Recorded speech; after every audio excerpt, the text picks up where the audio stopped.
And it was a funny holiday because it was sort of amazing and it felt very precious, but I was completely, it puts you in a completely different place where you've never really been before, where you're just worrying about death and dying and illness, and you're having to it's a very lonely place because you're having to sort of talk to yourself about all the possible outcomes. And I think the really difficult thing of that period is the uncertainty, because actually when we came back to England and we went to hospital, and when I found out, I actually felt better, because it was then I knew what was happening, and I knew what we had to deal with, and I had a kind of plan. But the 2 weeks of uncertainty, even though we were having this wonderful sort of time together, and it felt that it was almost the most precious time I've ever had as a family, it was I think lonely. I just felt really in a very alone place. I felt like I was completely sort of separate from everyone else with these sort of dark thoughts. And and my husband was very good and very kind of caring, but I think you can't kind of go there with anyone else really.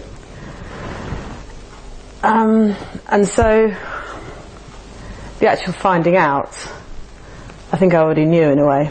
So we went to see the doctor, and my mum came with me because actually my husband had gone to start work. And so she called us in, and she was actually the same surgeon that had diagnosed my mum. So I think her first words were, "I've got a terrible sense of deja vu." And I just started crying, because it's just, even though you don't know until someone says those words. And then it's sort of, as I said, you feel better, you feel kind of raw but better. But then it was a sort of ripple effect from then on, and the next few days were just so much to deal with, and everyone wanting to phone you and really not feeling ready to talk to people, and it's just a lot. It's a lot, and obviously my husband wasn't there. I had the two older children, and my period was a bit late, which I had thought was just because I was sort of stressed and we'd been on holiday. But we had to do a pregnancy test because that would really imply it would really affect the treatment. And then I found out I was pregnant, so that was the same day as having the needle biopsy and the diagnosis. And so it was just a lot. I think I've never had to deal with so much information and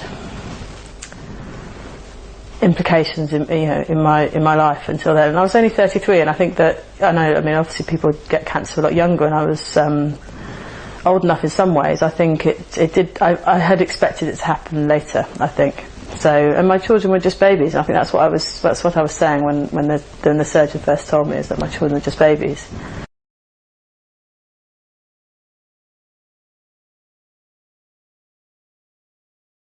And it wasn't for me, because I already had cancer, so I suppose I wasn't really concerned for me. It was more for my younger sister, and I think it was very difficult for her waiting for these results and not knowing really what the implications were, and for my children. But I think it's helpful if I suppose I felt that all information was helpful, because part of me almost didn't want to get the test, but I suppose you sort of think, well, all information is helpful, and if it meant that my sister could then be tested and know kind of more clearly what she should have in terms of screening, then that was definitely worth it.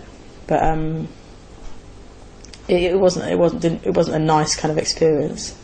And for any women who are thinking about the test, what do they involve? So it's just a blood test, but I think to be prepared for how long it's going to take, because it's months to years where I had it done, and maybe it's different, but it's just worth checking how long and what actually the real implications of the result are, because it's not like the other tests you have, which are quite immediate, and you can kind of find you're talking like days or weeks, and then you can make a decision based on that. It does take a lot longer, and it's a lot, and the results are a lot less kind of clear cut, I think. So from the start of the test to when you actually found out, how long was the whole process? For the BRCA one, it was over a year, definitely. Maybe I got BRCA 1 back, within months, and then BRCA 2 took about a year. I might have that wrong, but it was definitely over a year.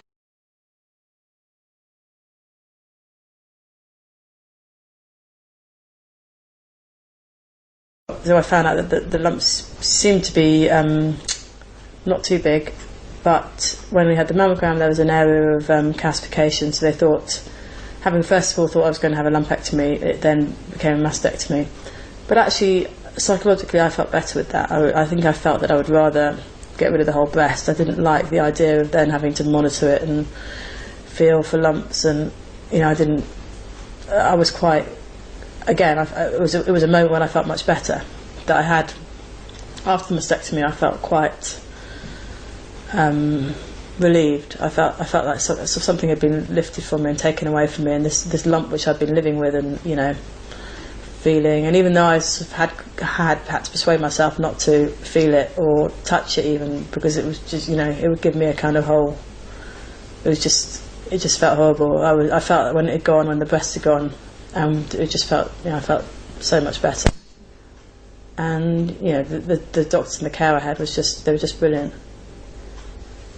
So I had that, I suppose, 2 weeks maybe after the first diagnosis, and I had the lymph nodes biopsied at the same time, and they all came back negative. So again, that was a moment of just feeling hopeful that that it didn't all have to be negative.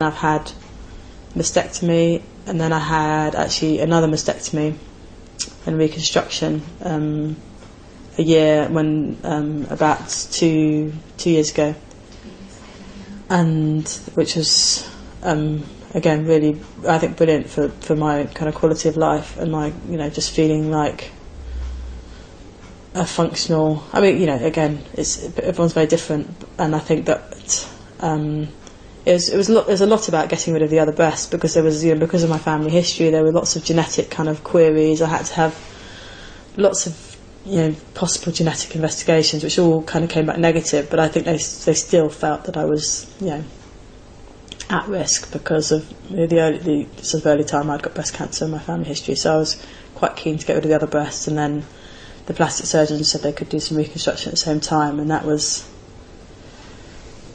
really really good. I think they're amazing what they can do with what's there.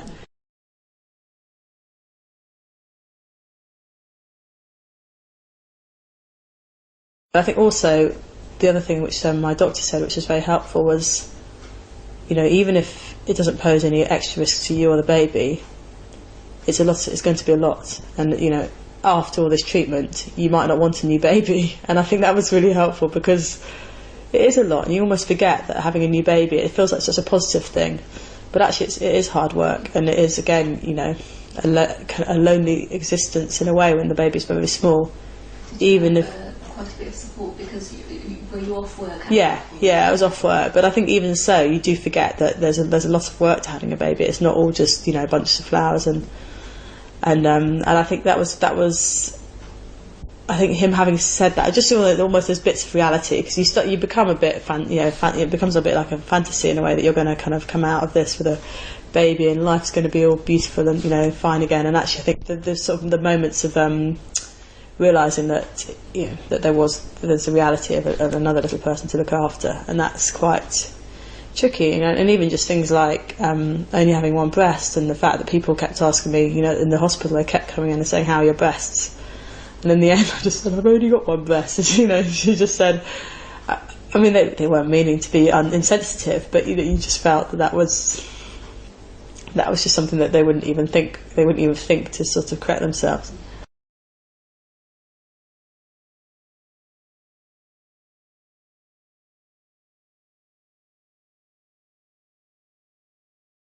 And the chemo was really not that bad, and to the point where I remember the last session, my sister came with me, and we were watching a video and almost enjoying it, which sounds ridiculous, but it was just I think I felt very supported and very loved for it, and it didn't even make me feel that bad. I know that's not the same for everyone, but I felt that it was very well managed, and the side effects were very well managed. Were you pregnant already? Just pregnant, but you can have certain sorts of chemo after 12 weeks pregnancy. So actually, we didn't really change the treatment I was going to have. And they said, because they had treated quite a few pregnant people, that actually they did find sometimes the people that were pregnant do better with chemo, and no real reason why, but they don't always feel so bad. When I was having the chemo, there was a lot of people that feel like they can make comments or judgments, and they don't know, they don't know the evidence, they don't know that you're... But people would say to me, why are your doctors letting you have chemo when you're pregnant? And they would be almost rude about it, actually, and almost sort of saying that I was being kind of crazy, or putting my baby at risk. And so I suppose that's the only thing I would say, is just to be strong to those kind of comments and attitudes, because people do feel they have a right when you're pregnant to... Is that friends and... Lots of different people. I mean, other people having treatment in the chemo suite, that I think people feel they have a... There's something about being pregnant that makes you public property a little bit, and I think people feel that they can, judge what you're doing more readily than otherwise. But no one's going to ask to be in that position. No one's going to ask to have breast cancer when they're pregnant. It's just not something that anyone's going to request. So I think just to be strong to sort of insensitivity as well.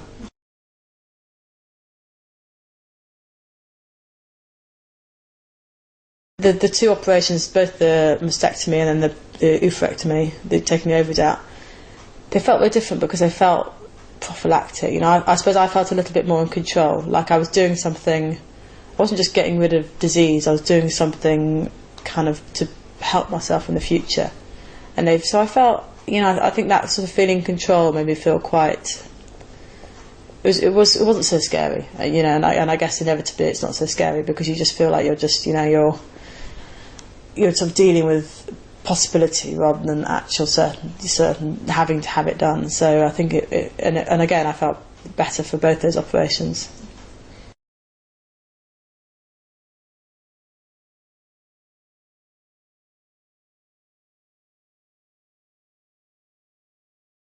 So just having the ovaries out, it was just a laparoscopic surgery, so it's just done by a camera, and it was it was done one morning. I was home. I was sort of sat in a bed that afternoon. They said I could go home at 3, but I said, could I not wait till the children were in bed, because I didn't feel... I felt great, but I didn't feel strong enough to sort of put my children to bed. So actually my husband came to get me about 7:30. It was a beautiful sunny evening, and I think that was a sort of a high point of my treatment, that I felt it was very straightforward, and I didn't have really very many side effects at all, and it felt very easy. And how long does it take to be up and running back to normal, doing all of this? So I think I took 2 weeks off work, and that was fine, because sort of almost just is more getting over the anaesthetic. And you do definitely have a kind of, I did, sort of feeling very good for a few days after the anaesthetic, and then you slump, it's sort of like someone's sort of taken all the juice out of you, and you're just like...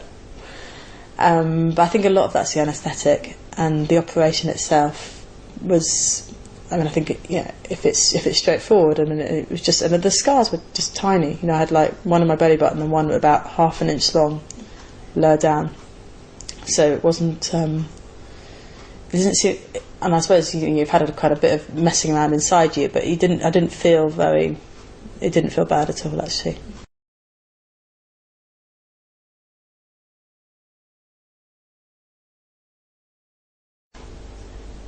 Then there was a long time working out to whether I had to have this new drug, Herceptin. And first of all, the first test didn't look like I had, then they seemed to offer something called FISH, which then showed that it was HER positive. So I think, having thought that I just had the chemo, then I found I had to have another year of treatment. But, again, nothing felt bad that was going to help, and I was happy to sort of do anything. And also the first results I had back was also that it was hormone sensitive, so I'd take tamoxifen. But I think that felt like that was a positive thing, because I knew that it meant that it was more amenable to treatment.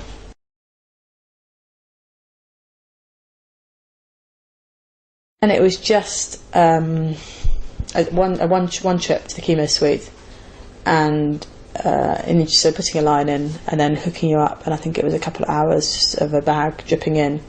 But it was quite different from the other chemo, because you knew you weren't going to then feel all odd and have to go to bed for a few days.